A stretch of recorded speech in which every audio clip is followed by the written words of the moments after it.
أعوذ بالله من الشيطان الرجيم. بسم الله الرحمن الرحيم.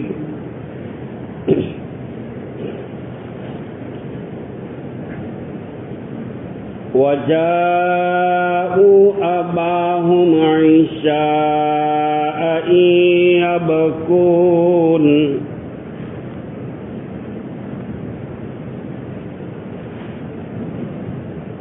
حضرت یعقوب علیہ السلام کے بیٹے حضرت یوسف علیہ السلام کے بھائی اپنے ابا کے پاس آئے عشاء کے وقت، اس حال میں کہ رو رہے تھے.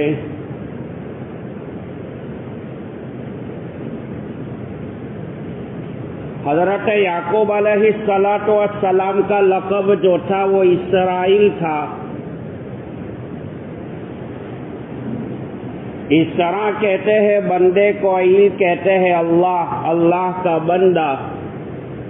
حضرت یعقوب علیہ السلام کے تمام بیٹوں کا خاندان پوری دنیا میں پھیلا ہے،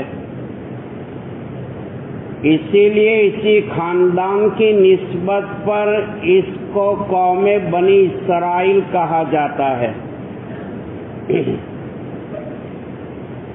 حضرت یوسف علیہ السلام کو جب بھائیوں نے کنویں میں ڈالے ہیں، اب کنویں میں ڈالتے وقت ڈال تو دیے، ابا کے پاس جا کر کوئی بہانہ بھی تو چاہیے. قرآن نے کہا حضرت یعقوب علیہ السلام کے بیٹے عشاء کے وقت آئے رات کی تنہائیوں میں اس حال میں کہ رو رہے تھے. یہ آیت کی ضمن میں مفسرین نے لکھا ہے کہ حضرت یعقوب علیہ السلام اپنے مکان میں بیٹھے ہوئے تھے اور اچانک باہر سے رونے کی آواز آئی. یعقوب علیہ السلام فوری طور پر باہر نکلے، پوچھا کیا ہوا بیٹو، کیا تمہاری بکریوں کے ریور پر کسی بھیڑیے نے اٹیک تو نہیں کیا؟ کیوں رو رہے لے؟ حضرت یعقوب علیہ السلام کے بیٹے خاموش ہے، کیونکہ اس کا رونا جو تھا وہ ڈپلیکیٹ تھا، سچ مچ تھوڑی روتے تھے. قالوا یا ابانا، حضرت یعقوب علیہ السلام نے اپنے بیٹوں سے فرمایا بیٹے تم آئے ہو روتے ہوئے، تو یوسف کہاں چلا گیا؟ میں گن رہی لا، یوسف تو نظر نہیں آتا ہے، کہاں گیا میرا یوسف؟ بھائیوں کا جواب تو سنو، قرآن نے نقل کیا ہے. قالوا یا ابانا انا ذهبنا نستبق وتركنا يوسف عند متاعنا فاكله الذئب وما انت بمؤمن لنا وَلَوْ كُنَّا صَادِقِينَ. ابا آپ ہمیں رونے کی وجہ پوچھتے ہیں کہ بیٹوں تو تم کیوں رو رہے ہو، اور یوسف کہاں ہے؟ ان کا جواب بھی ابا آپ سن لو کہ ابا ہم دوڑنے میں سبقت کر رہے تھے، مقابلہ ہو رہا تھا. یوسف ننھا منا بچہ تھا، ہمارے بھائیوں کا سامان ہم نے ایک جگہ پہ رکھا تھا، یوسف چھوٹا تھا، دوڑنے میں سبقت نہیں کر سکتا تھا، تو یوسف کو سامان کی نگہبانی کے لیے، حفاظت کے لیے ہم نے یوسف کو ہمارے سامان کے پاس چھوڑا. ایک بھیڑیا آیا اور یوسف کو کھا گیا، یوسف کو موت کا لقمہ بنا دیا. دیکھا یہ سب پروپیگنڈے، پالیٹکس، سیاست. وَمَا أَنْتَ بِمُؤْمِنٍ لَنَا وَلَوْ كُنَّا صَادِقِينَ. پھر یعقوب علیہ السلام کے بیٹے اوپر سے وہ مچ کا پالش مارتے ہیں نا، اوپر سے بٹر مار رہے لے. ابا آپ تو ہماری بات کا یقین کریں گے ہی نہیں اگرچہ ہم سچے بھی ہو. ارے کیسے مانے بھائی، یہ ٹیبلٹ گلے میں اترے بھی نہیں. وَجَاءُوا عَلَىٰ قَمِيصِهِ بِدَمٍ كَذِبٍ. یوسف کی قمیص پر، کرتے پر جھوٹا خون لے کر آئے. قال بل سولت لكم انفسكم امرا فصبر جمیل. یعقوب علیہ السلام نے فرمایا، اے میرے بیٹو، تم نے تو تمہاری طرف سے ایک امر کو مزین کیا ہے، یعنی تمہارے نفسوں نے ایک کام کو زینت بخشی ہے. اب تو میں صبر کروں گا، صبر کرنا میرے لیے بہتر ہے. اور اللہ مدد کرتا ہے اس بات پر کہ جو تم بیان کرتے ہو. حضرت یعقوب علیہ السلام سمجھ نبی ہے بھائی، دین کاتے تھے. آدمی جب برا ہوتا ہے تو بال سفید ہو جاتے ہیں، تو دھوپ میں تڑکے میں تھوڑی سفید ہوئے، تجربے سے سفید ہوتے ہیں. برے بروں کے پاس عقل زیادہ ہوتی ہے کیونکہ انہوں نے دنیا کو دیکھا ہے، چپے چپے میں گھومے ہیں.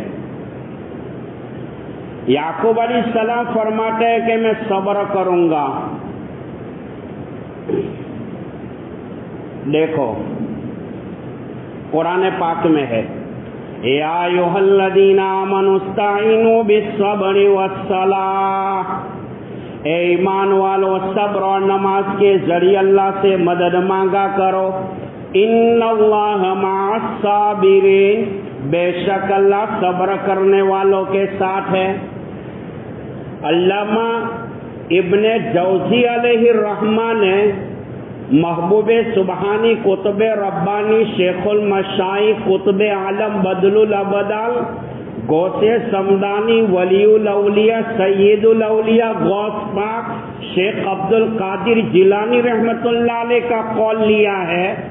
فرماتے ہیں کہ راوی حدیث حضرت انس بن مالک رضی اللہ تعالیٰ عنہ ہے. جناب نبی کریم صلی اللہ علیہ وسلم نے ارشاد فرمایا کہ صبر کے 3 مقام ہے. مفہوم ہے، صبر کے 3 مقام ہے، 3 اسٹیج ہے. دنیا میں اگر تکلیف آتی ہے تو انسان صبر کرتا ہے.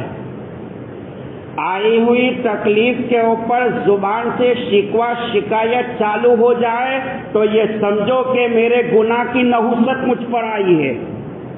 کورونا کی بیماری ہے، اب کیا ہوگا کیا ہوگا. ارے بھائی، زندگی میں جو گناہ کیے ہیں گناہ کے اوپر توبہ کرے، اللہ راضی ہو جائے. تکلیف کے اوپر زبان سے شکوہ شکایت چالو ہو جائے تو یہ سمجھو کہ یہ گناہ کی نحوست مجھ پر آئی ہے. سیکنڈ نمبر پر جناب رسول اللہ صلی اللہ علیہ وسلم نے ارشاد فرمایا، آئی ہوئی تکلیف کے اوپر دل اگر صبر کرتا ہے تو موت سے پہلے یہ تکلیف گناہوں کا کفارہ بنتی ہے. نمبر 3، آئی ہوئی تکلیف کے اوپر دل اگر خوش ہے تو یہ تکلیف کی وجہ سے مرنے کے بعد، جنت میں جانے کے بعد یہ رفع درجات کا سبب بنے گی یہ تکلیف. میں نے کل بھی کہا تھا، حالات آتے ہیں، حالات کے اوپر صبر کرنا چاہیے. انسان جب صبر کرتا ہے تو اللہ پاک حالات کو درست کر دیتا ہے. اور حالات آتے ہیں مومن کے ایمان کو بنانے کے لیے. کہ انسان توبہ کرے، اللہ فرماتے تیرے گناہ کی وجہ سے زمین کا چپا چپا بھر گیا ہے تو توبہ کر۔ جب انسان گناہ پر توبہ کرتا ہے، آئے ہوئے حالات سے اللہ انسان کو نکال دیتا ہے۔ حالات آئے ہیں، انسان پھر بھی توبہ نہیں کرتا، اللہ موقع دیتا ہے، حالات سے انسان نہیں بدلتا، پھر اللہ ہاں کو نکال دیتا ہے، لاٹ سے سمجھاتا ہے۔ اور اللہ کی پکڑ جب آتی ہے تو قارون و فرعون کو بھی پیشاب کروا دیا ہے۔ اللہ کی پکڑ بڑی خطرناک ہے، قرآن میں ہے ان قیدی متین، میری پکڑ بڑی مضبوط ہے۔ جب پکڑتا ہے نا تو اچھوں کا پانی چھڑا دیتا ہے۔ قارون فرعون کے حالات کو قرآن میں آپ علماء سے پڑھے، وقت نہیں ہے۔ 16 لاکھ انسانوں پر حکومت کرنے والا تھا، 400 سال تک اللہ نے جس کو درد سر نہیں دیا، بحر کلثوم کی ٹھاٹھے مارچ پر موج پر فرعون کی 16 لاکھ ملٹری کو جو اللہ نے مارا ہے، انسان اپنی آنکھوں کی پلکیں جھکاتا ہے، یہ دیر تو بہت ہو گئی، ایک جھٹکے میں 16 لاکھ کو سلا دیا تھا، ایک جھٹکے میں۔ مالک جب دیکھتا ہے اللہ رحمان ہے، رحیم ہے، رحیمیت کی بنیاد پر گنہگار اور ظالم کی فوراً پکڑ نہیں کرتا، مہلت دیتا ہے، ڈھیل دیتا ہے۔ اگر اللہ ظالم کی فوراً پکڑ کر لے، نعوذ باللہ، الامان والحفیظ، خدا کے اوپر ظلم لازم آئے گا، اور اللہ ظالم نہیں ہے اور ظلم کو پسند نہیں کرتا، ظالم کو بھی مہلت دیتا ہے۔ پھر جب ہے نا چڑھتا سورج دھیرے دھیرے ڈھلتا ہے تو ڈھل جائے گا، کائنات کا مالک اللہ ہے، ساری دنیا اگر کفر سے بھر جائے اللہ کو کوئی پرواہ نہیں، ساری دنیا اگر ایمان والی ہو جائے اللہ کی خدائی میں کوئی اضافہ نہیں ہوگا۔ کائنات کے نظام کو اللہ کفر کے ساتھ چلا سکتا ہے، اگر ظلم آئے گا ظالم کو اللہ نہیں چھوڑے گا۔ قرآن میں ہے اِنَّا اعْتَدْنَا لِلظَّالِمِينَ نَارًا، ظلم کرنے والوں کے لیے جہنم کی آگوں کے انگار ہم نے تیار کر رکھے۔ شاعر نے کہا ظلم کی شاخ کبھی پھلتی نہیں، ناؤ کاغذ کی صدا چلتی نہیں، مت ستا ظالم مت کسی کی آہ لے، دل کے ہلنے سے عرش بھی ہل جاتا ہے۔ بیماریاں آتی ہے، حالات آتے ہیں، لیکن انسانوں کو مارنے کا، یہ عالمی لیول کی بات کر رہا ہوں، انسانوں کو مارنے کا پلان اللہ سب دیکھ رہا ہے۔ الم یعلم بان اللہ یرا، کائنات کے ذرے ذرے کے اوپر اس کی نظر ہے۔ یہ CCTV کیمرہ تو آج نکلا، اللہ فرماتے ہیں یہ میرے بندے، میں وہ اللہ ہوں، میں وہ خالق اور مالک ہوں۔ بچپنے میں تیری ختنہ ہوئی تھی اور تیری پیشاب کی جگہ کی وہ چمڑی جو کاٹی گئی تھی، میری ذات کی قسم میرے کون سے بندے کی وہ چمڑی کہاں پڑی ہے، میری ذات کی قسم وہ بھی مجھے معلوم ہے۔ اللہ سب دیکھ رہا ہے۔ روزی دینے والا کون ہے؟ ارے دنیا میں 100 مریں گے تو اللہ ہزاروں کو پیدا کرے گا۔ پیدا کرنے والا کون ہے؟ انسان کے مرنے سے اور عالمی لیول پر انسانوں کے مارنے سے میں کائنات میں پبلک کا پاپولیشن کبھی کم نہیں ہوتا۔ اللہ نے پیدا کیا ہے، اللہ پیدا کر رہا ہے، روزی اللہ دے رہا ہے، موت اللہ دے رہا ہے۔ ہم کون ہیں؟ کسی کی موت کا سودا کرنے والے۔ میں نے کل کہا تھا قیامت کا میدان اللہ قائم نہ کرتا تو ان ظالموں کی کھوپڑیاں کون توڑتا۔ قیامت کے میدان میں اللہ نبیوں سے بھی سوال کرے گا۔ کائنات کا مالک اللہ ہے۔ قیامت کے میدان میں آواز آئے گی لمن الملک اليوم،